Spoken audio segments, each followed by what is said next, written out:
Ձևական շոու արեցին, գրասենյակն ընկավ ընկերներ, Նիկոլի համապատասխան մասերը, անպիտան իշխանության, Նիկոլ Փաշինյանի գաղտնի որոշմամբ դա գանգստերական քաղաք է։ Իրենք ուղղակի տգետ բութ են։ 4 կողմից այսպես շակալների նման հարձակվում էին։ ալկաշներին ասենք երկուշի շողի, Սրանց մոտ թվերը բան են, թավշյա են։ Ունեին 0 ուղեղ, կատարում էին հրամաններ։ ինչու պայքարել, հոպար ջան։ Սրանք գանգստերներ են, որոնք որ չեն խոսում։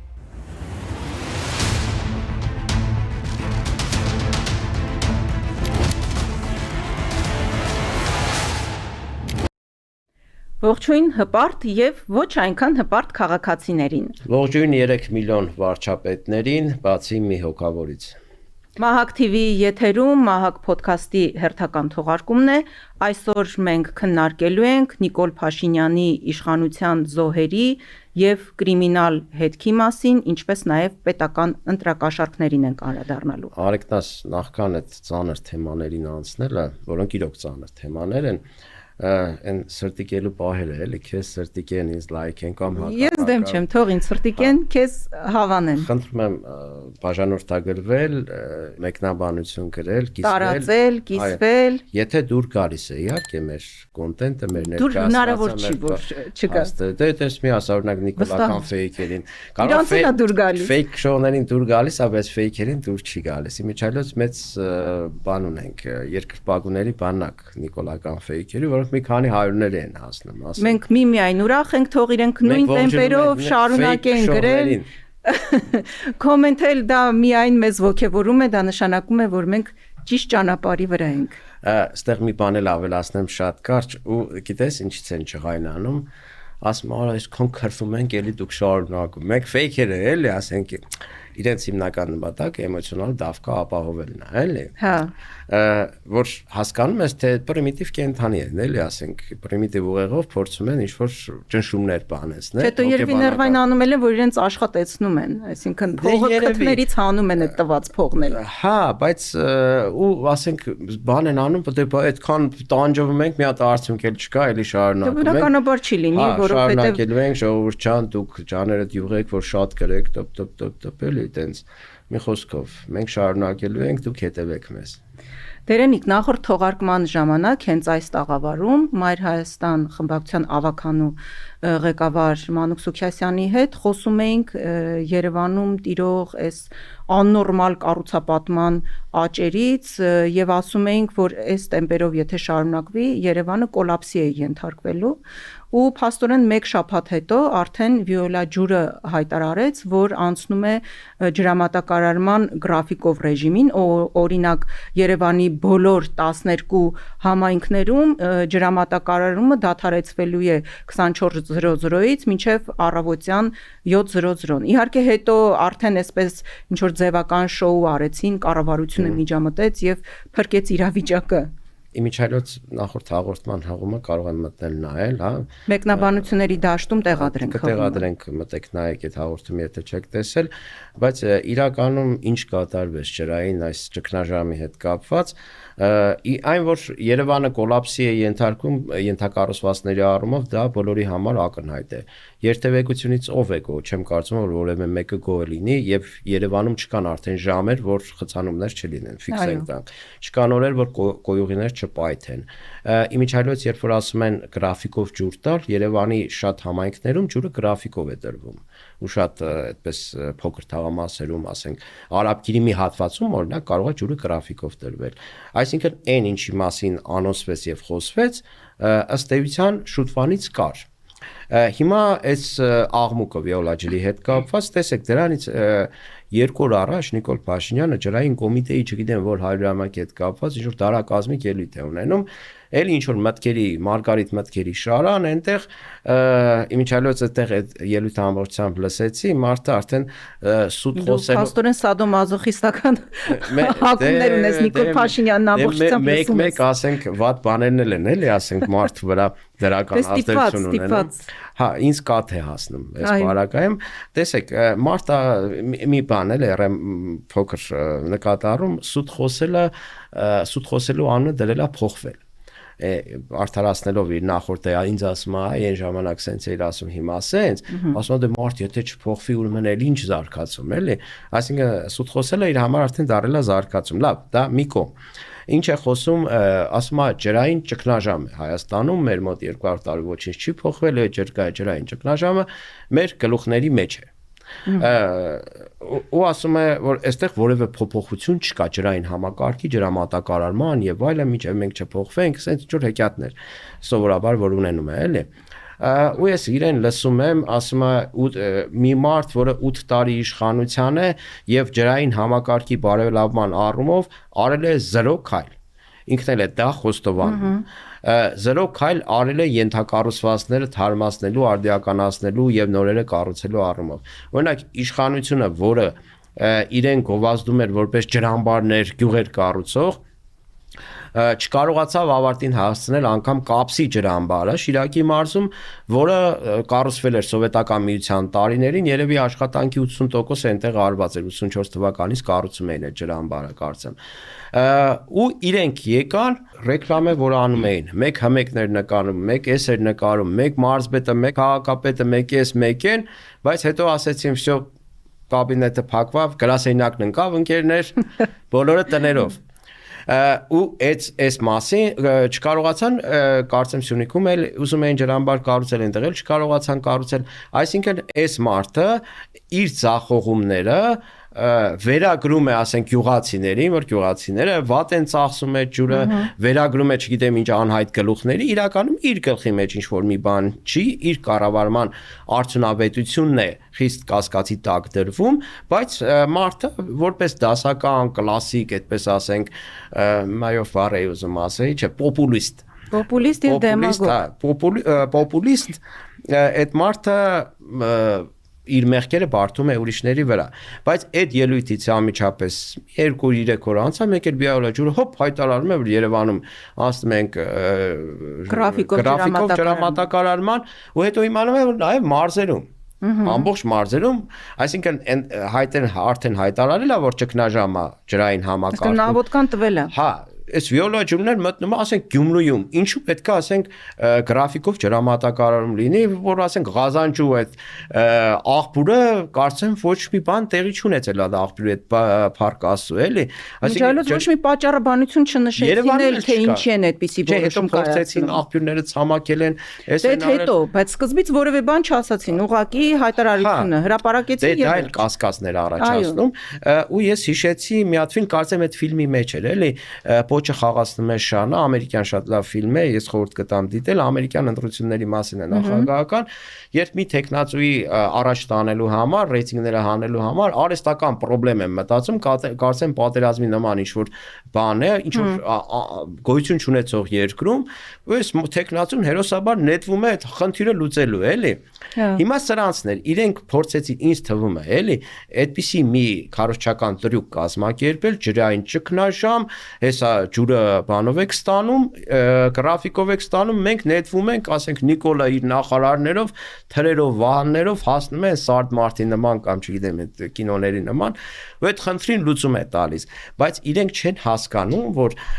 18 թիվը չի, 19-ն էլ չի, 20-ն էլ չի անգամ, իրենց նկատմամբ ժողովրդի վերաբերմունքը այլևս կարծրացած է, ժողովուրդը իրենց վերաբերվում է որպես ստախոս, ոչ արդյունավետ, անպիտան իշխանության։ Հիմա ինչքան էլ իրենց ճղեն, իրենք չեն հավատում, ժողովուրդը չի հավատում, որ կարող են իրենք որևէ խնդիր լուծեն։ Այդ 18 թվականին ինչ որ մարդիկ կհավատային, 19-ն էլ, չէ, որ ինչ որ պրոբլեմա լինում, կարող է իշխանությունը դե բարի են, իրանք շատ են սիրում ժողովրդին, խոնարհվում են, չգիտեմ էլ ինչեր են անում, սիրում են եւ այլն, խոնարհվում են, հարգում են կարող են լուծել այդ խնդիրը, կհավատային, բայց հիմա հասկանում են, որ այս մարդու իշխանությունը քայլող խնդրեմ է։ Այս մարդը ինչին կգնում է, դա ինչ որ խնդրեմ է ծագում, մեծ խնդրեմ։ Հիմա որ իրենք արեցին այս ամեն ինչը, հասկացան, որ իրենց պրյոմի տակ են մնացել։ Դրա համար ժամեր անց մի հատ նախարար ունեն, ասենց Արմավիրում այդ Վաղարշապատի ընտրությունների մասնակցում էր։ Խուդատյանը։ Հա, տենց ինչ որ մեկը, էլի, բան դեմքով էլի։ Բանը, արագ գրեց, թե բան են անում։ Կառավարությունը վիոլա ջրի հետ պայմանավորվեց խնդիրը լուծեցինք, հələ տեսեք ժամեր անցել, 4 ժամվա մեջ իրենք վերացրեցին ճգնաժամը, էլի պատկերացրեք, մոտավորապես է դա։ Այստեղ մի հատ անեկդոտ կա, էլի, վերևի հարևան ներքևի հարևանին կանչում է թեյ խմելու արծաթի գդալներով, էլի, հետո հարևանը խմում շնորհակալություն հայտնում գնում է 2 րոպեից իջնում է ասում է մեր գդալները դու գողացար արծաթից էլի այ մարդ ասում է չէ ես չեմ գողացել էլի վերջը տենց վիճում են բաման գնում է մի 2 օր անցնում է իրարից նեղացած էլի տենում է ներքևի հարևանը վերևի հարևանին ասում է հա գդալները գտար ասում է գտնել է գտա բայց նստվածքը դե մնաց հիմա սրանցն է իրենք արել են հիմա ժողովրդի մեծ մասը ու ճիշտ էլ անում է էլի հավատում է որ իրենք արդեն ջրային ճգնաժամի մեջ են եւ իրենք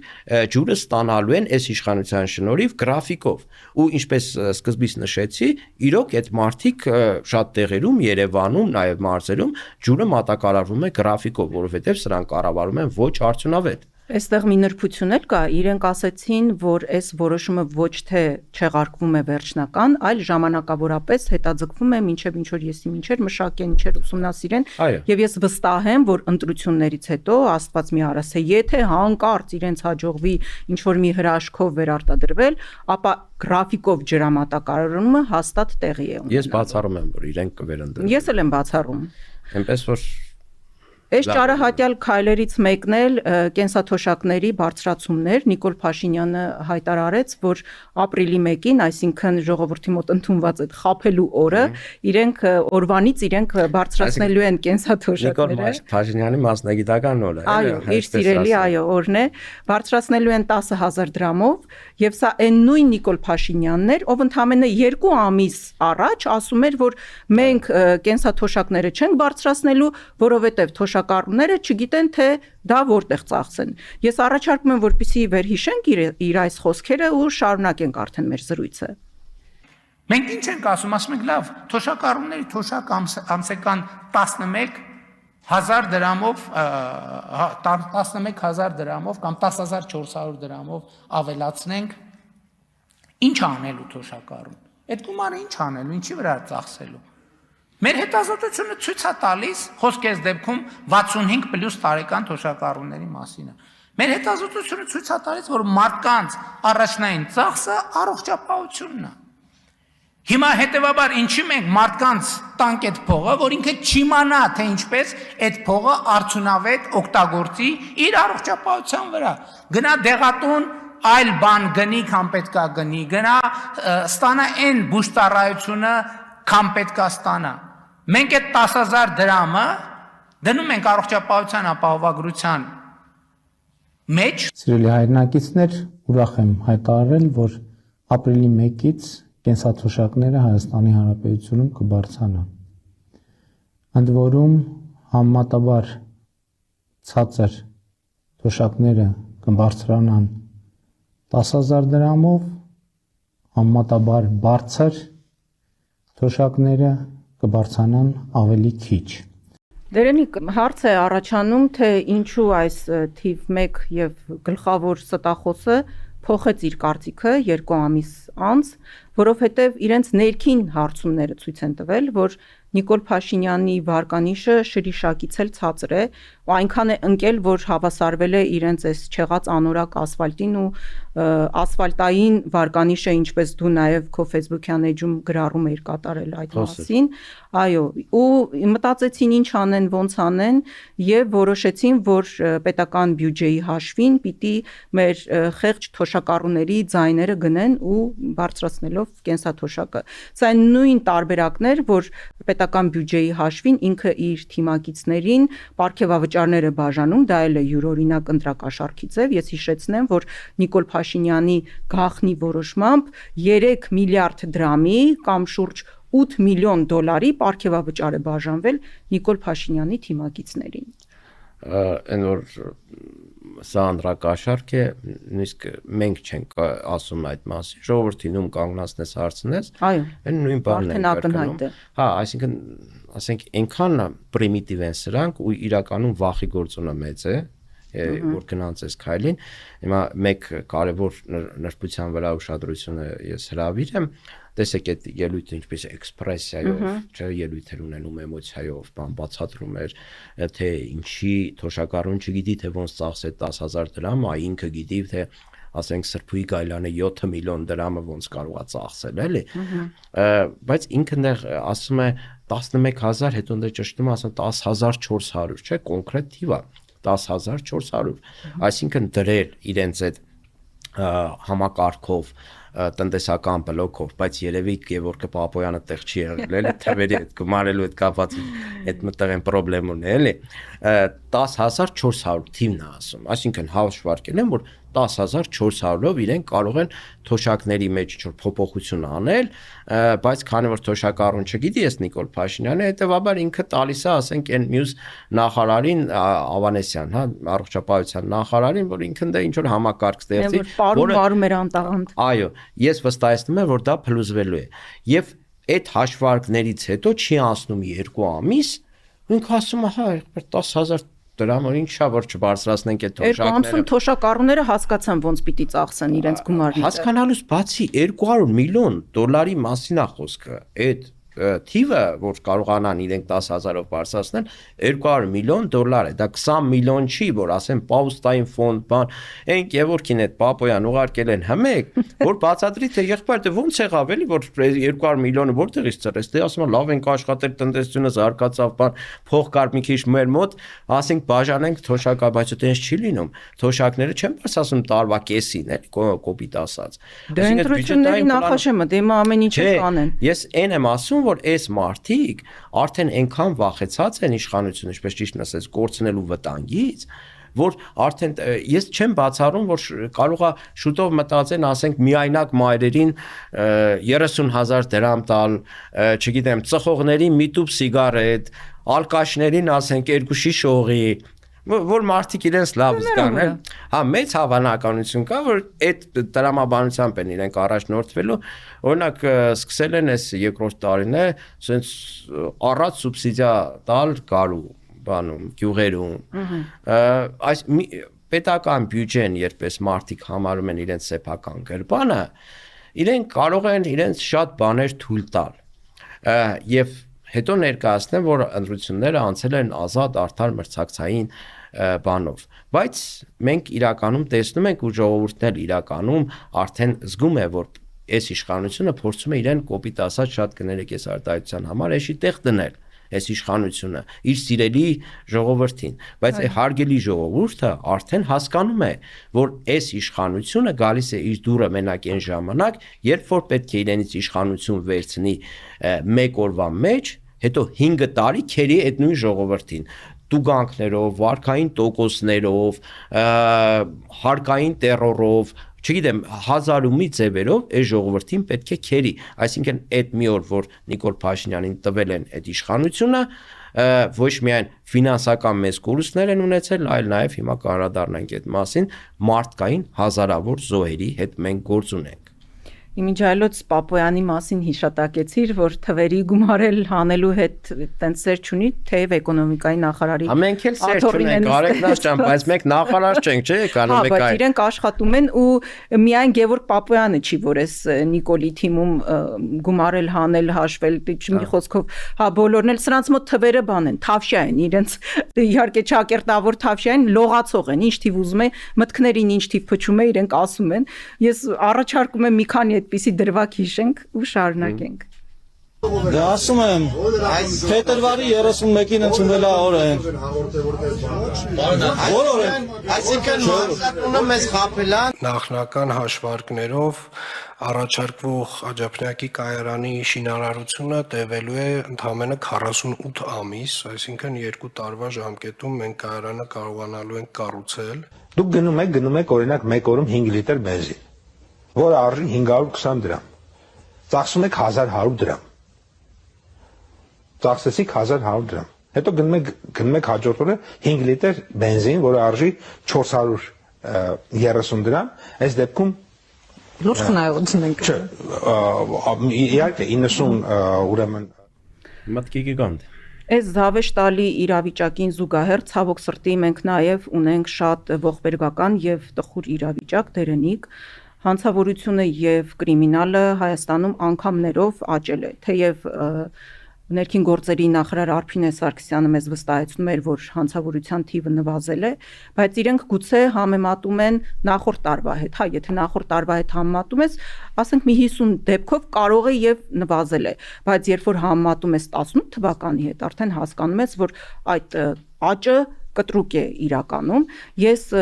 առաջարկեմ Արփինե Սարգսյանի խոսքը լսենք ու դրանից հետո նաև ներկայացնենք վիճակագրական տվյալներ, որ նաև փաստարկված լինի մեր խոսքերը, սրանք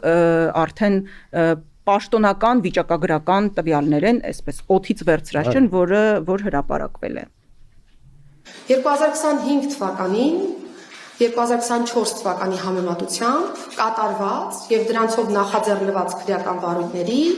նվազում ունենք Հայաստանի Հանրապետությունում։ Այսինքն 2025 թվականին հանցագործությունների թիվը նվազել է 3.2%-ով։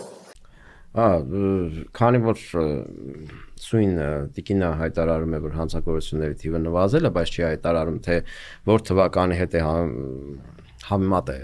նվազել, մենք փորձենք առաջնորդվել Գևորգ Պապոյանի փիլիսոփայությամբ։ Ինքը դասեմ, դե ինքը միշտ համեմատում է 17-18 թվականների հետ, չէ՞, ասում է ժողովուրդ ջան, մեզ դատեք 18 թվականի հետ համեմատությամբ, չէ՞։ Մենք էլ Գևորգ Պապոյանի խաթերը չկոտրենք ու իրենց դատենք 18 թվականի հետ համեմատությամբ, բայց իրենց իսկ վիճակագրությամբ այս անգամ անդրադառնանք հանցագործություններին, քրեացին իրավիճակին, Արեգնաս, ես գիտեմ, որ բավականին մեծ նյութ ունես դեպքերի հետ կապված, թե վերջի շրջանում կամ Նիկոլի իշխանության օրոք ինչ խայտառակ հանցագործություններ են տեղի ունեցել եւ ինչքան կյանքեր են խլել, ես այստեղ հանել եմ վիճակագրությունը, սա վիճակագրական կոմիտեի պաշտոնական պետական վիճակագրություն է, որը ասենք չեմ կարծում, որ կարելի է կասկածի տակ դնել, եթե կասկածի տակ են դնում, ուրեմն իրենց թվերն են կասկածի տակ դնում։ Ուրեմն գրանցված հանցագործությունների քանակը Հայաստանի Հանրապետությունում, եթե 18 թվականին եղել է 24678, իսկ 2017 թվականին օրինակ 20284, ապա 2024 թվականին 40232, այսինքն կրկնակի աճ է տեղի ունեցել 20000-ով 17 թվականի հետ համեմատած աճել է հանցագործությունների քանակը Հայաստանում։ Հետո ասում ենք ծանր հանցագործություններին, հասկանանք ծանր հանցագործությունների հետ կապված ինչ դրական տեղաշարժ են ունեցել այս իշխանությունները, քանի որ իրենք խոսում են օրենքի, իրավունքի, իրավական պետության մասին, չէ՞։ Պետք է որ հանցագործությունների քանակը կրճատված լինի, բայց մենք տեսնում ենք չի կրճատվել, 20000-ով էլ ավելացել է։ Ծանր հանցագործությունները, եթե 2017 թվականին եղել է 2730, 2024 թվականին 5557, այստեղ էլի կրկնակի աճ հանցագործությունների։ Առանձնապես ծանր հանցագործությունների թվով։ Այստեղ միած սարսափելի թիվը, ես չգիտեմ, ինձ թվաց իրենք սխալ են գրել։ Բայց հետո հասկանում եմ, որ դժվար սխալ գրած լինեն, էլի։ Առանձնապես ծանր հանցագործությունների քանակը Հայաստանի Հանրապետությունում 18 թվականին 224, ուշադիր, 2024 թվականին 2100, այս ցեղասպանությունն է, ներքին ցեղասպանությունն է։ Հետո հանցագործության հետևանքով զոհվածների թվականակը, ես թվերին չեմ հավատում, ասեմ, սարսափելի ծանր թվեր են։ Հանցագործության հետևանքով զոհվածների քանակը 2018 թվականին գրել են 37, 2024 թվականին 1569։ Դուք պատկերացնում եք ինչ է կատարվում։ Բայց չհավատալու խնդիր չկա, որովհետև այս վերջին դեպքերն էլ ցույց տվեցին, որ շատ ռեալ թվեր են դրանք։ Արեգնաս, սա նշանակում է, որ Հայաստանի Հանրապետությունը դարձել է, չգիտեմ, փողոցները դարձել են արյունոտ ինչ-որ ռազմորկաների վայրեր, որովհետև մարդիկ չեն հավատում արդարադատությանը, չեն հավատում ոստիկանությանը, չեն հավատում իրավապահ համակարգին, հետևաբար մարդը ինքը իր միջոցներով, իր զենքով, իր պատկերացմամբ այդ տպավորությունն ունեմ, որ լուծում է իր խնդիրը։ Այդպես էլ կա, այո։ Ես մի բան ասեմ, եթե ասենք ոստիկանության խորհրդատուն կամ PR մենեջերը կամ չգիտեմ ինչը ոստիկանության լինի Սորոսականի համբավ ունեցող Դանիել Իոնիսյանը ամենածանր հանցագործության այդ ժամանակ ինքն դեռ նստած է, չգիտեմ ինչ է անում, ինչ որ ինֆորմացիաներ է տալիս, բա ոստիկանության վիճակն էլ այդ պետքա լինի, բա ինչ էիք ուզում որ ինչ լինի։ Ես ուղղակի զարմանում եմ, դե սպաներ կան, բավականին մեծ վաստակ ունեցող, ծառայություն անցած, իրենք չեն նեղվում, որ իրենք այդ կալպակի տակ են։ Ես ուղղակի չեմ հասկանում։ Դե եթե նեղվեին, իրենց գործողությունները այլ կլինեին։ Դե հիմա այստեղ մի բան էլ նշեմ, Արեգ Նասչյան, ուրեմն այդ տղայի post-ի տակ Հովհաննես Շողիկյան մեր լրագրողներից, էլի կարծեմ ինքն էր, էլի, եթե սխալվում եմ կարող են ուղղել, ասում է այդ Դանիելը հայտարարում է, որ լավ գործ տան, գործ տվողների հասարակ, ես չեմ ասում, որ ոստիկանությանը տեղեկացնել է սա այնա, իրենք սարքում են ոչ թե գործ տվողների հասարակություն, ավելին, իրենք սարքել են մատնագիր գրողների հասարակություն։ Այս հասարակությանը իրենք դրտում են մատնություններ գրելու, իրենք իրենց օրինակներով, հոգևորականների վրա մատնություններ են գրում, չգիտեմ, ընդդիմադիրների վրա մատնություններ են գրում, որոնց արդյունքում բանտարկվում են այդ մարդիկ։ Հիմա այսի կոչ է անում, որ բան արեք, ոստիկանությանը տեղեկացրեք, որ կանխեն, այս Հովհաննես Շողիկյանը, մեր գոլեգան լրագրողներից, ասում է մեկի լույսերը տեսա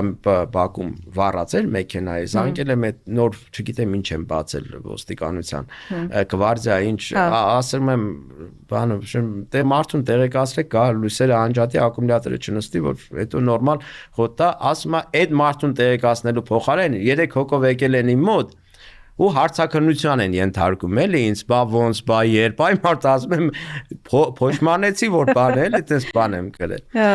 Բայց ես առաջարկում եմ թմրանյութերի հետ կապված, որը ավելի սարսափելի վիճակում է, մի հատ Տերենիկ, ես ուղղակի մինչ այդ ցանկանում եմ ընդամենը վերջին մի քանի օրերին տեղի ունեցած աղմկահարույց այս հանցագործությունների դեպքերը հիշատակենք, դու որովհետև ասում ես չեմ հավատում այդ թվերին, բայց արդեն մենք փաստացի կարող ենք դա ասել, որ իրականում գոյություն ունեն այդ թվերը, ուղղակի այսպես թռուցիկ, հա, արագ մի քանի օրվա հանցագործությունների քրոնիկոն է, այո։ Սևան քաղաքի հրապարակում դանակահարվեց եւ սպանվեց 20-ամյա պայմանագրային զինծառայող։ Ըստ տեղեկությունների նրան դանակահարողներն էին անչափահասներ։ Գյումրիի կենտրոնական փողոցներից մեկի կանգառում 4-5 հոգով դանակահարեցին մի տղամարդու։ Նոր-Նորքի Բագրևան փողոցում ռեստորանի մոտ ծեծկրտուք է տեղի ունենում, մի խումբ երիտասարդներ ձերբակալվում են։ Իդեպ ուշադրություն դարձրու, որ հիմնականում այս հանցագործությունների մասնակիցները երիտասարդներ են, նաև անչափահասներ, այո։ Վերակենդանացման բաժանմունքում գիտակցության չգալով մահանում է Երևանի 31-ամյա մի բնակիչ։ Նրան հրազենային վնասվածքով բժշկական կենտրոն էին տեղափոխել ծայրահեղ ծանր վիճակում Զովունի գյուղի կրակոցներից ստացված վնասվածքով։ Տղա է, չէ՞ ինքը։ Դերասանուհու տղան կարծեմ Սևանում 20-ամյա երիտասարդ չէր, սա էր, հա, գուցե իհարկե մեկ այլ դեպք վիճաբանություն եւ դանակահարություն է տեղի ունեցել Նուբարաշենում, վիճաբանության մասնակիցներից մեկը դանակի մի քանի հարվածներ է ստացել եւ տեղափոխվել է հիվանդանոց եւ դե այն վերջին ամենաակնառու դեպքը Աչափնյակում տեղի ունեցած այդ փողոցային ռազմորկան, որ կրակոցներ տեղի ունեցան եւ 9 վիրավոր ու 1 սպանված մենք ունեցանք։ Էլ չենք խոսում, այո, ինչպես նշեցիր, նարկոտրաֆիկի աճի մասին, ապօրինի շրջանառության մասին թմրամիջոցների, որը ըստ տարբեր տվյալների 6 անգամ ավելացել է եւ արդեն մտել է դպրոցներ։ Ու նաեւ ճիշտ հիշատակեցիր, որ 2018 թվականին Նիկոլ Փաշինյանը, երբ որ եկել էր իշխանության, այդ հերթական ստերից մեկն էր Սյունիքում հայտարարում էր, որ պետք է նարկոտրաֆիկի դեմ պայքարեն, ողնաշարը կոտրեն եւ այլն, այդ տեսանյութը վերհիշենք ու շարունակենք թեման։ Ցավոք սրտի Սյունիքում շատ հաճախ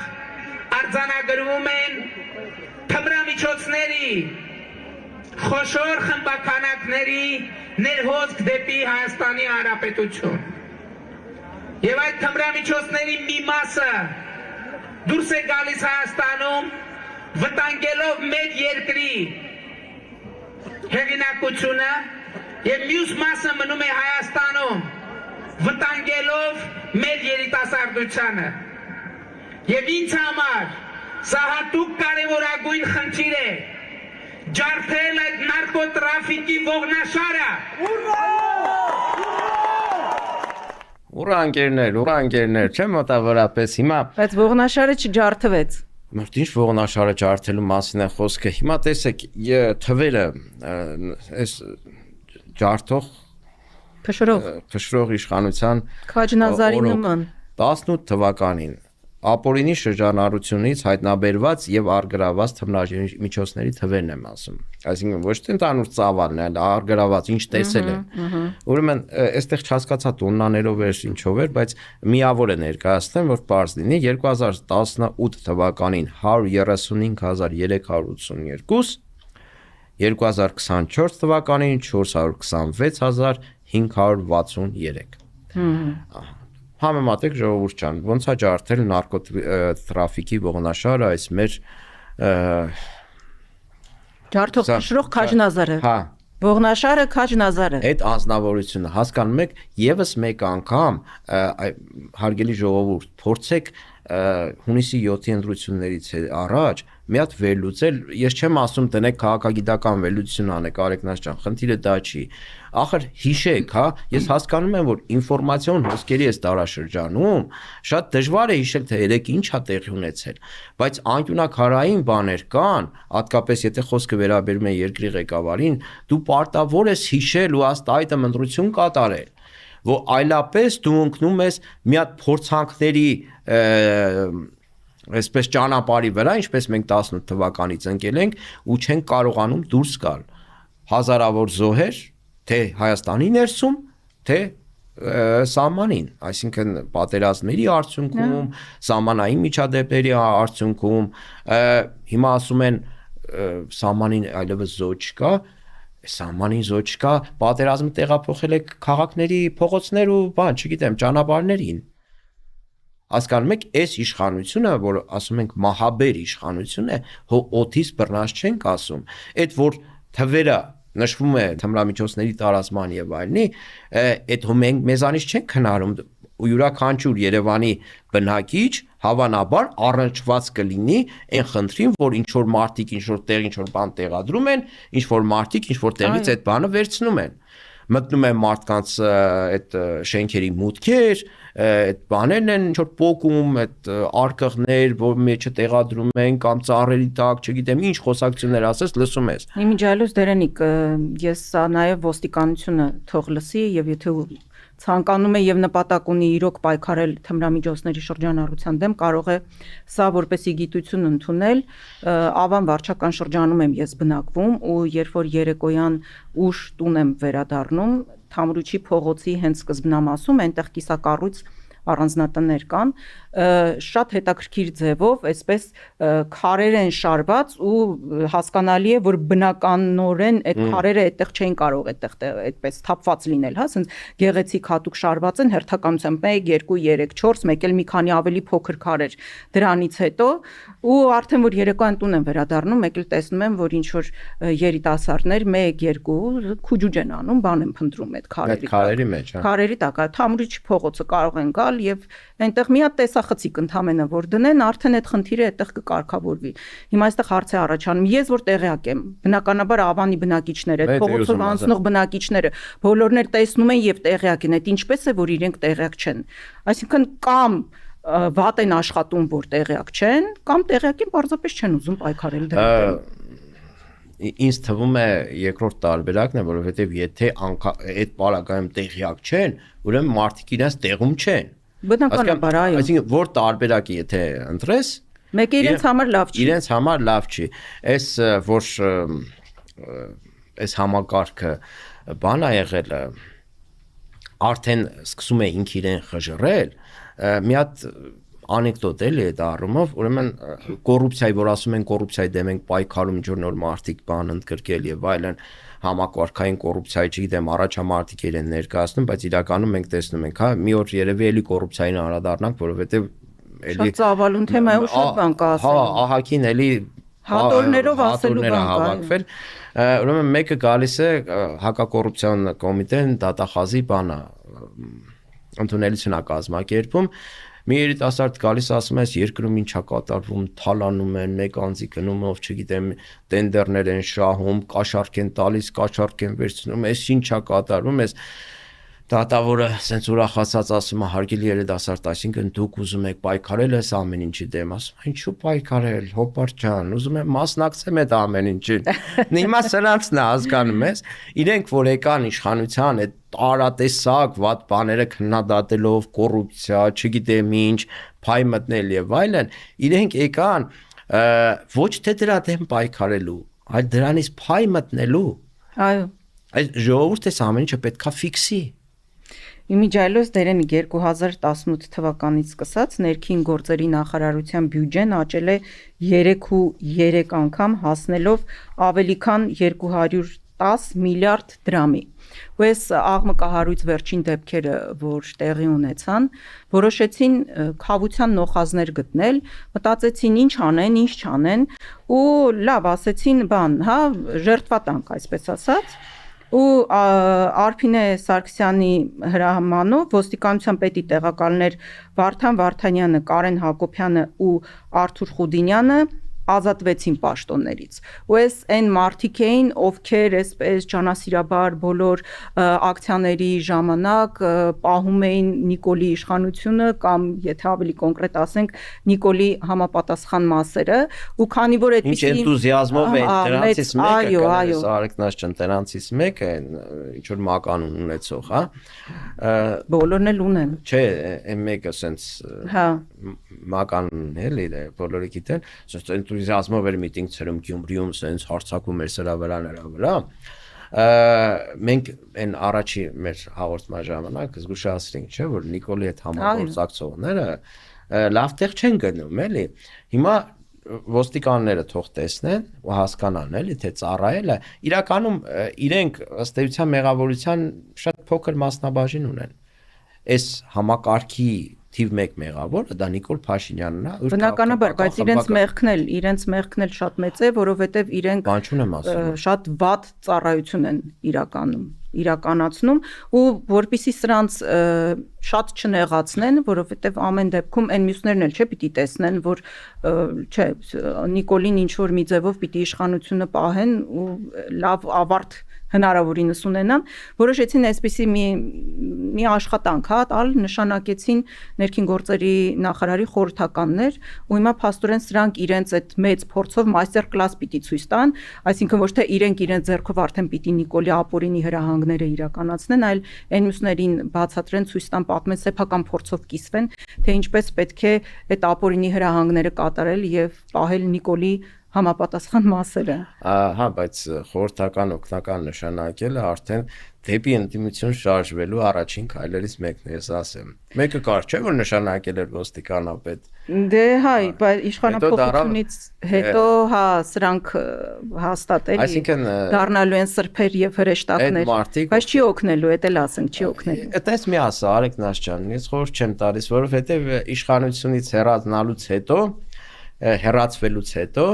կարող է պարզվի, որ ամենամեծ Նիկոլականը ես ու դու ենք։ Այդ մարդիկ ընես վերադասավորվեն, մեծ ներկայացնեն, որ ասես շշմես, այ մարդ ասես, այս գանձերը ոնց էին հայտնվել ու ծառայում Նիկոլ Փաշինյանին։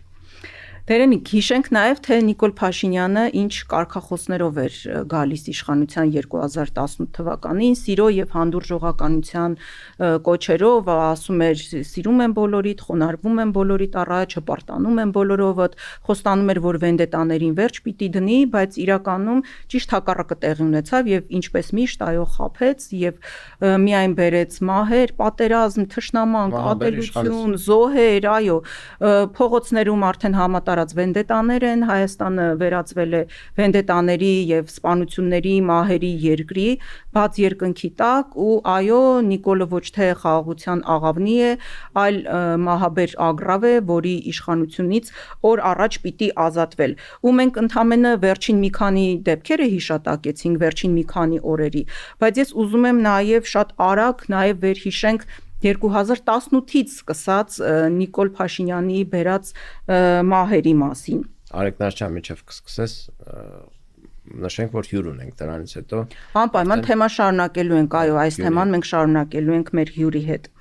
2018-ից հետո թերևս այն ամենաառաջին դեպքը, որ նաև շատերի կողմից ցավոք սրտի մոռացության մատնվեց, Նուբարաշենի բանտում մահացավ 44 օր հացադուլ հայտարարած լրագրող Մհեր Եղիազարյանը։ Առաջին զոհը, այո, կարելի ասել, համենայն դեպս այդպես մեզ հայտնի։ Քաղաքասարակության այդ ներկայացուցիչները, որոնք Նիկոլի ոտքերը պատճելով ման էին գալիս, ձայն չհանեց։ Չէ, այն ժամանակ ընդհանրապես ոչ մի ծպտուն, ոչ մեկ չէր հանում, այնց բացառիկ մարդիկ էին, ասենք, մեր նման, մենք էլ որ ինչ որ մի բան ասում էինք, 4 կողմից այսպես շակալների նման հարձակվում էին, բայց դե մենք մեր կարծիքը չենք փոխել, ոնց այն ժամանակ ասել ենք, մինչև հիմա էլ ասելու ենք ու չենք դադարելու ասել։ 2020 թվականին մահացավ մի շարք լուրջ հիվանդություններով բանտում երկար ժամանակ պահվող Մանվել Գրիգորյանը ու ընդամենը կարելի ասել արդեն այն որ վերջին կետին էր հասել մահվանից մի քանի օր առաջ նրան կալանքից ազատ արձակեցին, որ գոնե կալանավայրում չմահանա։ Հետո եկավ կորոնավիրուսը 2020 թվականին, այդ կորոնավիրուսից զոհերի թիվը ամենամեղմ հաշվարկներով կազմում է շուրջ 10,000 մարդ։ Ու այս զոհերի թիվը շատ ավելի քիչ կլիներ, եթե չլինեին Նիկոլ Փաշինյանի իշխանության այդ ինչպես ոչ պրոֆեսիոնալ է, եթե մեղմ ասեմ, քայլերը պայքարը կորոնավիրուսի դեմ, որովհետև հիշում եք շոուներ էր անում, գնում էր ինքը բուկլետներ էր բաժանում, չգիտեմ ինչ կապիտուլյացիաներ էր անում, հա, պինցետով արաղով ինչ որ պայքարում էր, ասում էր սա գրիպ է, սովորական գրիպ է, ոչ մի խնդիր չկա եւ այլն եւ այլն։ Ասում իրենից, երբ որ ինքը ղեկավարում էր, մենեջերը նշանակել էր Տիգրան Ավինյանին, ասենք ինչ առողջապահության նախարարն էլ այն մահաբեր նախարարն էր, հա։ Բանը հիմա խոսքի երեակից ինչ էր սպասում, որ իրանք ինչ անեն։ Դե բնականաբար, չէ, բնականաբար իրենք ոչ մի կանխարգելիչ միջոցառումներ չիրականացրեցին եւ նորմալ չպայքարեցին։ Հետո շատ ցավալի դեպք 2022 թվականին Երևանի Լեո Պարոնյան փողոցների խաչմերուկում վրաերթի ենթարկեց Նիկոլ Փաշինյանի շարասյունը 28-ամյա Սոնա Մնացականյանին, ով գտնվում էր հղիության 8-րդ ամսում ու Նիկոլ Փաշինյանը չկանգնեցրեց իր շարասյունը, օգնություն չցուցաբերեց Սոնային, այսպես կողքով անտարբեր անցան, հետո էլ շատ կասկածելի հանգամանքներում այդ ռադիոկապի ձայնագրությունները անհետացան ու մեծ հաշվով դատական գործընթացը կարելի ասել մտել է փակուղի, որովհետև բնականաբար դե հասկանալի է իրական մեղավորը Նիկոլ իշխանության օրոք, հա, Չեմ զարմանա, որ ասել ինքն ասել, քշեք մի կանգնեք։ Շատ հնարավոր է։ Դիմադրության կարծեմ շարժումներ չէ ժամանակ։ Հա, այդ լարված օրերին է։ Այդ լարված օրերին են հիմա ասելու է բանին վրա, չգիտեմ ինչ կարող է, վախեր ունի, չէ՞ դե մարդը վախենում է։ 2022 թվական հենց դատարանի դահլիճում ցավալիորեն բոլորս հիշում ենք այդ պատկերը, մահացավ քաղաքական հետապնդման ենթարկվող կինոպրոդյուսեր Արմեն Գրիգորյանը, շատ ցավալի տեսարաններ։ Ազատի կացարանի դեպքը դրանից հետո հաջորդեց 2023 թվականին Գեղարքունիքի մարզում, այո, երբ Զորամասի կացարանում կասկածելի հանգամանքներով հրդեհ բռնկվեց, որի զոհ դարձավ 15 զինծառայող ու այս դատական գործն էլ փակուղի են մտել ու ինչ որ հանգամանքները միջև վերջ չեն պարզվել։ Բայց Նիկոլը գիտեր, ասենք, ոնց Նիկոլը հենց սկզբից արդեն, հա, բենզինով բռնեց, ով մորթեց, այո, հենց սկզբից ինքը արդեն սցենար գծեց, ասեց մի խոսքով իրավապահներին է սցենարով է գնալու։ Այսինքն սա հուշում է այն բանի մասին, որ իրենք շատ գրգռվածություն ունեին այդ ուղղությամբ տանելու բանը այդ հետաքննությունը, որովհետև նաև կասկածներ կային, որ իրականում այնտեղ ադրբեջանական դիվերսիա էր տեղի ունեցել, հա, իրենք այդ դե ադրբեջանցիների մի ձև պիտի պաշտպանեն, չէ՞, միանգամից ուղղությունը տվեցին, թե որ ուղղությամբ պետք է գնալ, եւ բնականաբար Նիկոլ Փաշինյանի ամենամեծ հանցագործությունը եւ նրա իշխանության ամենամեծ զոհերը եղան Արցախը եւ արցախցիները, որ նրա վարած քաղաքականության արդյունքում բանակցային գործընթացը տապալվեց, Հայաստանը ստացավ պատերազմ, ունեցանք մի քանի հազար զոհ, տասնյակ հազարավոր հաշմանդամներ, հարյուրավոր անհետ կորածներ, գերեվարված անձինք, շուրջ 120,000 արցախցի ենթարկվեց էթնիկ զտման եւ դարձան փախստականներ։ Դրանից հետո արդեն գալիս ենք շատ ավելի, այսպես ասած, մեր օրեր, Վոլոդյա Գրիգորյանի սպանությունը, Փարաքար համայնքի դիմադիր համայնքապետի ու քաղաքական սպանություն։ Քաղաքական նաև մի բան հաստատ կարող ենք ասել, որ սա նիկոլական իշխանության անտարբերության հետևանք էր եւ կամ այսպես ասենք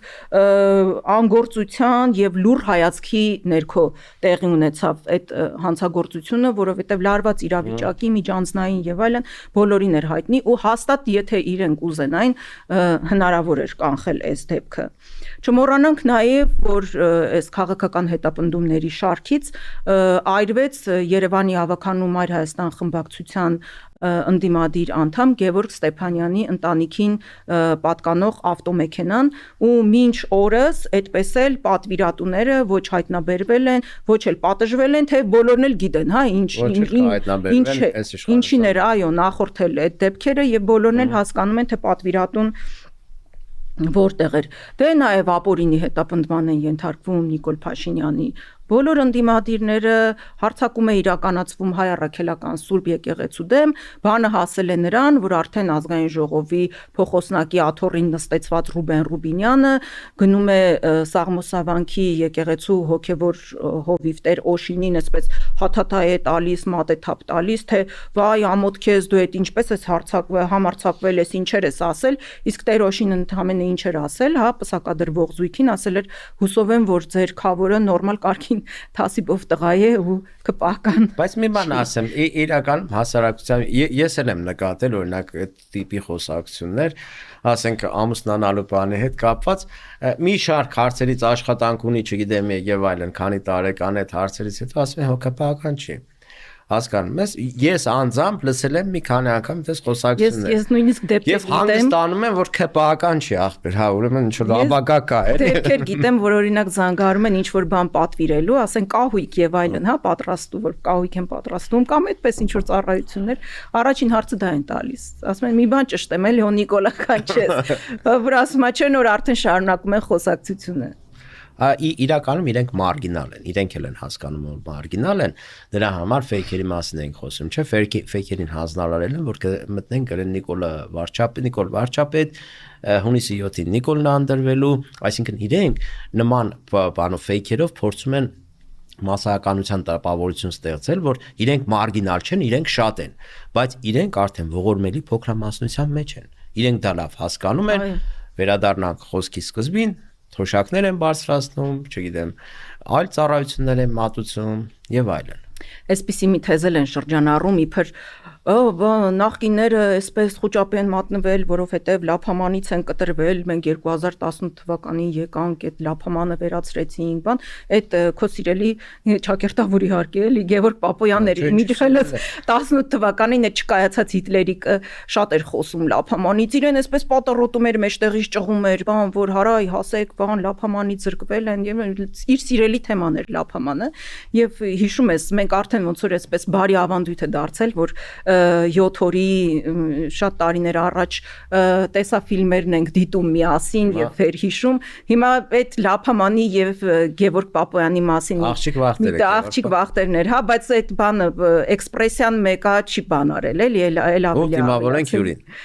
Դիմավորենք հյուրին, շարունակենք նաեւ կրիմինալի եւ հանցագործությունների աճի մասին թեմայի զրույցը։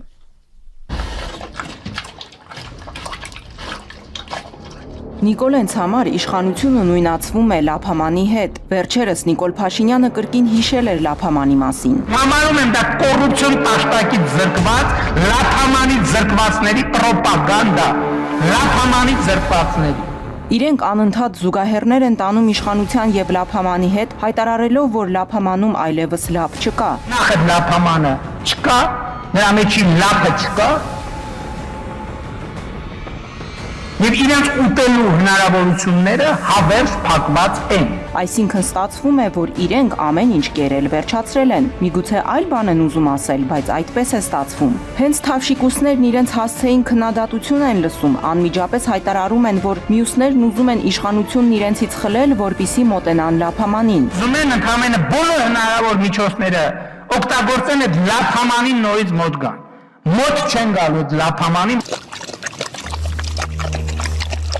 Լափամանի թեման սրանց մոտ ըստ Ֆրեյդի է բերաններին գալիս։ Թե ինչու են սրանք այդքան շատ խոսում լափամանից հայտնի չէ։ Հայտնի է միայն, որ Նիկոլ Փաշինյանն առանձնահատուկ սեր ունի սննդի նկատմամբ։ Մուրաբա է։ Ահա, Գազարի մուրաբա։ Իմբիրով։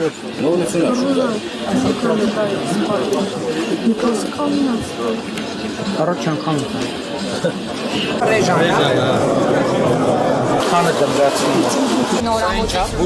Չամիչա բուլկի է դա։ Այս բուլկի ծուղ։ Այս այս ուտենք հատիկ դեսերտ։ Ասան կավարի ցամնավարը։ Տոխտակոշի ոնց են անդես։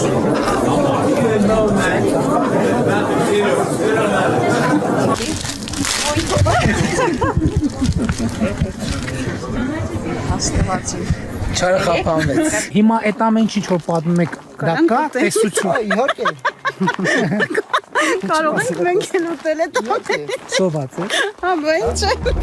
Եկել են իշխանության, որ ուտեն ժողովրդական խոսքը սրանց դեպքում ուղիղ իմաստով է կյանքի կոչվում։ Պատճառն այն է, որ իշխանության է եկել մեծ մասամբ աչքն ու փորը սոված զանգված։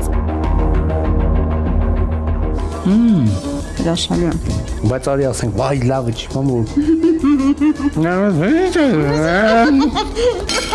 Ու ինչքան էլ գրպաններում հաղթահարեն աղքատությունը, միևնույն է գլուխներում այն չի հաղթահարվելու։ Աղքատությունը մեր գլուխներում է։ Եկել են եւ ուտում են բառից բուն եւ փոխաբերական իմաստով։ Ինչքան եւ ովքեր են կերել հետագայում ցույց կտա քաղաքական հերձումը, առայժմ միայն բյուջետային մսխումներն ու վատնումներն են երևում, մեկ էլ կուսակցական ու անհատական շռայլ ծախսերը։ Իդեպ լափաման բառն իրենց ընդդիմախոսների դեմ հաճախ օգտագործում են նրանք, ովքեր ամբողջ կյանքում կաշի եւ գույն են փոխել իրենց պատկերացրած լափամանի մոտ հայտնվելու փափագով։ Դրանցից մեկը 2018-ի մայիսից հետո թունդ հեղափոխական դարձած Գևորգ Պապոյանն է։ Այս երկրում մի մարդ կար, որը համոզեց Հայաստանի Հանրապետության քաղաքացուն, որ ինքը ամենակենտրոնական սուբյեկտն է, որ ինքն է որոշողը, որ ինքն է այս երկրի ամենակարևոր սուբյեկտը,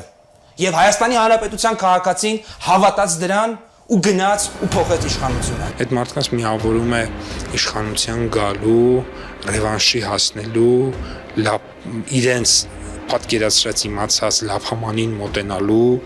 ցանկությունը։ Սա այն դեպքն է, երբ հասկանում ես, որ ամեն մարդ խոսում է իր դասյարակության, կրթվածության ու նաև ստամոքսային հակումների հանգույն։ Հարգելի հայրենակիցներ, մենք մեր զրույցը կշարունակենք սոցիոլոգ Արթուր Պարոնյանի հետ։ Ողջույն, շնորհակալություն, առաջին անգամ եք մեր տաղավարում։ Այսօր մենք խոսելու ենք հանցագործությունների աճի, կրիմինալի Հայաստանում տիրող իրավիճակի մասին։ Բարև ձեզ, պարոն Պարոնյան, նոր թվերը երևի լսեցիք հանցագործությունների, սպանությունների թվի հետ կապված եւ առանձնապես ծանր հանցագործությունների թվի, ես չգիտեմ քանի ապատիկ է աճել, հա, ասենք 1000 ապատիկ է, 2000 Տերենիկը չէր հավատում այդ թվերին։ Ես այդ թվերին չեմ հավատում։ Դուք հավատում եք, որ այդ տիպի աճ գրանցված կլինի հանցագործությունների։ Հավատը թողնենք եկեղեցու, հավատում եք թե չենք հավատում, մեր գործը վերլուծելն է։ Հիմա երկու համեմատություն կար այնտեղ, մեկը 18 թվականի հետ, մեկը նախորդ տարվա հետ։ 18 թվականի հետ կտրուկ աճ է, հա, 24 թվականը իրանց ինչ-որ հույսեր է տալիս։ Երկուսն էլ շատ կարևոր են։ Ուրեմն 18 թվականի հետ եթե համեմատենք, սա մի քիչ շատ երկար խոսակցություն է, բայց մինչև 18 թվականը մենք ունեցել ենք մի համակարգ, որտեղ որ կար ավանդական կրիմինալը, հա, անգլերեն դա կոչվում է career criminal, այստեղ կոչվում է գողեր եւ այլն եւ այլն։ Իսկ կային այդ ստվերային համակարգերը, որոնք որ լավ թե վատ, բայց կառավարում էին, այսինքն վերահսկելի էր քրեացին վիճակը, կոնֆլիկտները ներքին, այդ եմ ասում, էլ ռազմորկաներ բան, այդ մակարդակի չէր։ Ռազմորկանները իրանք շատ կարևոր մաս են, ռազմորկանները այդ ավանդույթում իրանք մեղմացնում են կոնֆլիկտը։ Ես մի քիչ շեղվեմ ասեմ, որ տեսեք, մենք ունենք երկու խոշոր քաղաք, Գյումրի ու Վանաձոր, հա։ Գյումրին դա ավանդական քաղաք, հա, ավանդույթներ ունեցող, այնտեղ գյումրեցի բազմաթիվ, այսպես կոչված, օրենքի գողեր կան։ Վանաձորում օրենքի գող չկա։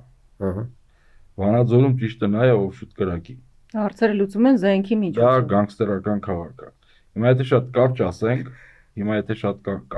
հա։ Իսկն այդ ռազմորկը ասածը ինքը միշտ ավանդական Գյումրիում այդ ամեն ինչը շատ է։ Ինքը դա բանն է, պատուշկը բիզա։ Այդ խոսելը հասկանալը։ Բայց չէ, նաև արյունոտ երբ в общем, դա հասկանալի է։ Հիմա 18 թվին դա փլվել է։ Դա լավ է թե վատ է, իհարկե պիտի փլվի, դրա համար որ կա պաշտոնական ֆորմալ իշխանություն ու դա պետք է այդ հարցերը լուծի, բայց այդ իշխանությունը չի լուծել մի քանի հասարակական, ինչպես նաև իրավաբանական ինստիտուցիոնալ հարցեր։ Այ ինչու հարցը հենց այստեղ այդ ինչուն է։ Այսինքն որ Մեքսիկայի օրը չընկնենք խոսքի։ Հիմա Արեկնազ եկեք փաստենք sense մի բան, քանի որ մեր ինֆորմացիան շատ քիչ է, մենք ունենք միկրո բազմաթիվ տվյալներ, իրանք ունեն, то есть մենք գիտենք 16 տարեկան տղա է, պատճառը եղել է սա եւ այլն, բայց թե ում հետ են իրանք շփվել, ոնց են ապրել, ինչ արժեքներով, այսինքն մենք հասարակագիտական որևէ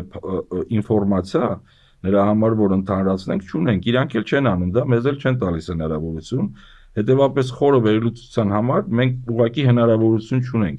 քանի որ այդ հնարավորությունը չկա, ես ուղղակի փաստ բերեմ, որպես ֆիքսենք, որ եղել է համակարգ, որը փլուզվել է, որը որ լավը չէր ու պետք է փլուզվեր, ու դա ճիշտ է, բայց միևնույն ժամանակ մենք չունենք հակակշռող համակարգ։ Որը որ սենց ասեմ, դա եթե ես կարամ ֆիքսեմ, որ դա տգիտության արդյունք է, քանի որ դա զուտ իրավաբանական խնդիր չի, իրավապահ մարմինների խնդիր չի, դա հասարակության հետ աշխատանքի նաև խնդիր է, իսկ այդ բազմաթիվ միկրո կոնֆլիկտները, որ հիմա Դերենիկ ասում է, որ պետքա բան անեն, անանիմ կեք գրեն, չէ՞։ Ասենք անանիմ գրելով չի, որ դու միկրո կոնֆլիկտները վերացնում ես։ Ես չեմ ասում, այդ Դանիելն է ասում։ Հասկացա, հա։ Դե որ ինֆորմա, հա։ Այսինքն այդ շատ բազմաշերտ աշխատանքը, որը չի կատարվում։ Օրինակ Գերմանիայում ընդունված է։ Ну, в общем, Շվեյցարիայում եւս։ Հա, կա, в общем, սենց ասենք, եկեք ֆիքսենք մի փաստ, որ այդ համակարգը փլվել է, այն չի սա։ Բայց չմոռանանք նաև, որ Նիկոլ Փաշինյանի հենարանը իրավապահ ոստիկաններն են, հա, այսպես ասեմ, դրա համար էլ իր համար ավելի կարևոր են ոստիկանները, պարեկները, քան օրինակ ուսուցիչները ու դրա համար է, որ նրանց այդպես պարգևավճարներ են բաժանում, որովհետև իր իշխանությունը պահողները նրանք են։ Այդնաս ես ամեն դեպքում ես մտածում եմ, որ եթե իրանք իմանային ինչ պետք է անեն, իրանք ինչ-որ բան կանեին։ Իսկ հիմա իրանք ուղղակի տգետ բութ են ու դրա համար ուղղակի չեն հասկանում հարցի խորը։ Այսինքն այդքան պրիմիտիվ բառեր։ Ինձ տենց է թվում, ես չեմ կարող ասեմ, չեմ չափել։ Չէ, այսինքն ակնհայտ չի, որ ասենք փողոցներում իրար մորթում են, ինչ-որ բան պետք է անել։ Ասենք երբ որ ոստիկանապետ ես կամ տեղակալ ես փոխում ես կոմենքում, խնդիրը չի լուծում, հասկանալի է դա։ Ակնհայտ է, որ ինչ-որ պետք է անես, ինչ-որ բան պետք է անես, բայց ինչ-որ բան անելը իրանց մոտ վերջանում է, սկսում է վերջանում է ներքին գործերի նախարարությունով։ Իրանք ինձ թվում է ուղղակի լավ չեն պատկերացնում, որ նրա համար որ հանցագործությունները կչանան, ասենք միայն ներքին գործերի նախարարությունը չի որ պետք է աշխատի, բայց հիմա եկեք որ շատ բան չանենք, եկեք 18 թվի հետ parza չէ, ասենք համակարգը եղել է, փլվել է, հասկանալի է։ Նոր դա։ Հիմա եկեք վերադառնանք 24 թվին։ 24 թիվ, 25 թիվ։ Հիմա ինչ վերաբերում է ներքին գործերի նախարարությանը, ուրեմն նրա համար որ կրճատվի բանը հանցագործությունը։ Սա ասենք ոչ միայն գիտական, դա արդեն ընդհանուր գիտելիք է, եթե հանցագործությունը չի բացահայտվում, անպատի ժամանում, հանցագործությունների թիվը շատանում են։ Հետևաբար դա 19-րդ դարից, 18-րդ դարից պարզ ճշմարտություն է, առաջի կուրսում էր անցնում, բոլորը գիտեն, եթե հանցագործությունը չբացահայտվեց, հանցագործությունների թիվը կշատանա։ Այս հիմքը վերցնելով, եկեք փորձենք հասկանալ, եթե իրանք ասում են նվազել է, ապա որն է պատճառը, որ մենք ունենք մոտակա մի ամսվա մեջ sense խտացված ունենք բազմաթիվ դե սպանություններով զուգորդված դեպքեր։ Ոնց է սա զուգատիպություն է, ինչ որ հանգարցակի ստացվեց, ինչի՞ց է ստացվել։ Կա մի վարկած, որ ես կուզենայի ներկայացնել, ուրեմն տեսեք նախ մենք ունենք մի քանի անպատիժ հանցագործություններ։ Օրինակ Փարաքյարում հայտնի մարդուն սպանում են, չէ՞։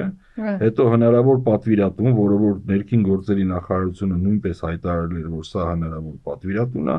մի օրով բաց են թողնում, առավոտը ինքը Մոլդովայում է։ Հիմա տեսեք, կա նաև երկրորդ այս որպես օրինակ, հա, այդ օրինակները Երևակայի ավելի շատ են, ու Երևակայի ոչ միայն Մարզպետը, այդ Միրդատը ինչ էր Վայոց ձորի է։ Մարդ էին զինվորական էին ծեծել։ Հա, ու մնացել էին Թեև ինքը ասում էր ես տեղում չեմ եղել, բայց վկայություններ կային, որ ինքամն դեպս մեքենայի մեջ նստած է, բայց ասենք այդտեղ էին եղել, ցուցմունք էին տալիս, բայց էլի նույն ձևով անպատիժ մնացին, որովհետև մեկը այդտեղ Հիմա վարկածը ավելի լայն եթե վերցնենք, վարկածը կայանում է նրանում, որ ինքը ունի որոշակի քաղաքական շարժառիթներ, այն պարագայում, երբ որ քաղաքական իշխանությունը այլևս գաղափարախոցապես, գաղափարական առումով բանկրոտ է, իրան պետք է մարդիկ, որոնք որ կարող են վախով եւ ուժով մոբիլիզացնել ինչ-որ մարդկանց։ Սա սոցիալական պատվեր է։ Ցանկացած հարցի համար, ի պաշտպան ինչ-որ հարցի, ասենք պետքա որ եկեղեցում լինի 1000 հոգի, հա, այդ 1000 հոգուն գաղափարապես չես կարող բերել, պիտի վախով բերես։ Ընտրությունների պիտի վախով բերես։ Ուրեմն նախկին խորհրդային միությունում այդ մարդկանց տիպը կոչվում էր ծիտուշկա։ Հա, սա այսինքն այո, շատ օգտագործվեց այդ։ Այո, չէ, ինչա կոյ, խավա, ինչա։ Դա առանց որևէ գաղափարի խմբավորումներ էին, որոնք որ ունեին ուժ, շատ ունեին զրո ուղեղ, կատարում էին հրամաններ, ու իրանց գործերն էր, որ իրանք ծեծեին վախացնեին։ Հիմա սոցիալական պատվերը շատ պարզ է։ Գետնի վրա պետք է մարդիկ, որոնք որ կարան այդ գործը անեն։ Հիմա այն մարդը, որը որ երիտասարդը, որը որ դա զգում է այդ պատվերը հասկացել է, ինքը այդ ռիսկը ուզում է վերցնի ու դառնա այն մարդը, հա, այն առաջնորդը, այն ասողը, որը որ հետագայում կկարողանա դա կոնվերտացնել ինչ-որ նյութական շահի։ Այսինքն լեզու գտնել իշխանությունների հետ կոպիտ ասած, հա, ենթադրաբար դառնա, հա, չէ, ինքը դառնա, հետո ծառայի, հա, դառնա ու ծառայի հետ է։ Մի րոպե, սենց հաստատվում, համակարգը քանդել է 18 թվականին, այդ եղածը, հա, նորը չի կարողացել սարքել, դուրս է եկել վերահսկողությունից այդ ամեն ինչը։ Հիմա, քանի որ ընտրությունների դեմ այլ խնդիրներ կան, ըստ էության ստեղծվել է կրիմինալ մրցակցություն տարբեր խմբավորումների, տարբեր անձնավորությունների միջև, որոնցից մի քանիսը կա հաղթեն ու կստեղծեն այն նույն համակարգը, ըստ էության, ինչ եղել էր 18 թվականին։ Ուղղակի ուրիշ դեպքերը։ Նախ եկեք 18 թվականը դնենք կողքի, իրանք բլեցին բաներան, հասկանալի է։ Հիմա մի վարքյան ասեմ, տես իրենք ասում են, որ քչացել է, չէ՞։ Բայց մենք ունենք բազմաթիվ աղմկալի երևույթներ։ Նրա համար որ ես ստատուս ստանամ, դա պիտի աղմուկ լինի։ Ահա։ Իսկ կարող է ընդհանուր հանցագործությունները պակասի, բայց աղմկալի, ասենք, այդ 20 հոգով ծեծելը բանը ինքը պիտի շատ լինի, ինչի։ Նրա համար որ ֆիքսեն հանրության մեջ այն մարդիկ, որոնք որ պետքա ֆիքսեն, որ ես տղա եմ։ Հասկանա, այսինքն հեղինակության խնդիր ասում։ Ահա, նրա համար որ ես այդ հեղինակությունը ստանամ ու մտնեմ խաղի մեջ, դա պիտի լինի ցուցադրական ինչ-որ առումով։ Ու մենք ունենք բան, ոնց է այդ կոչվում, էպոխը предварительного накопления, հա, այն նրանք չկան արդեն, այն հեղինակությունները ջարդված են, նոր հեղինակություններ են պետք, այս անգամ մենք համեմատեցինք Գյումրին ու Վանաձորը, լինելու են գանգստերներ։ Իսկ սրանք գանգստերներ են, որոնք որ չեն խոսում։ Իրանք հարձակվում են, խփում են, իրանք ծիտուշկեք են։ Ծիտուշկեքի ինչ որ սերունդ է, այս սերունդը ուզում է ցույց տա, որ իրանք են ծիտուշկեքը, որ իրանք հետ հաշվի նստեն։ Հասկանալի։ Հետևաբար 24 թվի հետ ինքը կարա համեմատի, կարա շատ համեմատի, ու Երևակայի դա հնարավոր է որ շահավետ լինի իրենց համար։ Բայց դա չի նշանակում, որ ընտրություններից առաջ, եթե մենք տեսնում ենք բազմաթիվ աղմկալից դեպքեր, դա ուղղակի զուգադիպություն է։ Իմ աշխատանքային վարկածը նա է, որ կա այդ սոցիալական պատվերը, մարդիկ հողի վրա, գետնի վրա դա տեսել են, համապատասխան մարդիկ դա զգացել են, ամեն մեկը իր ձևով փորձում է այդ պատվերի մեջ տեղավորվելով կարիերա անի։ Շնորհակալություն։ Ցավալի իրավիճակ է, այո, Հետաքրքիր շնորհակալություն։ վարկածել, օրինակ այդ ուղղությամբ ես չէի մտածել, փորձենք ավելի փորձել հասկանալ։ Շնորհակալություն, պարոն Պարոնյան։ Արեգնաս այս տխուր նոտայի վրա, հա, փորձենք ավարտել մեր հաղորդումը։ Փորձենք, այո, բայց նաև մեր հեռուստադիտողներին ասենք, որ մեր ոդքասթները գնալով էլ ավելի են հետաքրքրանալու, արի դա գոնե իրենց խոստանանք եւ առաջարկենք, որպիսի բաժանորդագրվեն մեր YouTube-յան ալիքին, Facebook-յան էջերին, Լայքեն, Արեգնասին սրտիկեք, Դերենիկին հավանեք, YouTube-ով, հա։ Բայց նաև այդ սրտիկները բան Facebook-ում, էլ որտեղ TikTok-ում էլ կանք, չէ՞։ Այո։ TikTok-ում մի խոսքով բոլոր հնարավոր այդ վիդեո ռեսուրսներում կանք, եթե կիսում եք մեր գաղափարները, մեր մոտեցումները, կիսվեք անպայման, գրեք ձեր կարծիքը, մեզ հետաքրքիր է նաև ինչու ոչ, բայց ոչ ֆեյքերին եղված այս կոչը կամ ֆեյք քշողներին, թող իրենք էլ գրեն, ես իրենց սիրում եմ, հետո թող մենք գրեն։ հարաբերություններ կպարզենք, կնստենք, կխոսենք, կհասկանանք։ Իմիջիայլոց մենք նաև կանադառնանք հանրային հանրության մեջ գեներացվող ատելությանը, միջ հասարակական։ Այդ մարդիկ, այդ ֆեյք քշողները ինձ թվում է քրեական պատասխանատվության պետք է ենթարկվեն հասարակության մեջ ատելություն սերմանելու, ներհասարակական կոնֆլիկտ հրահարելու համար։ Մի խոսքով, հարգելի հայրենակիցներ, միացեք մեր էջերին, բաժանորդագրվեք, տարածեք, մեկնաբանեք, միացեք, որ փոխենք։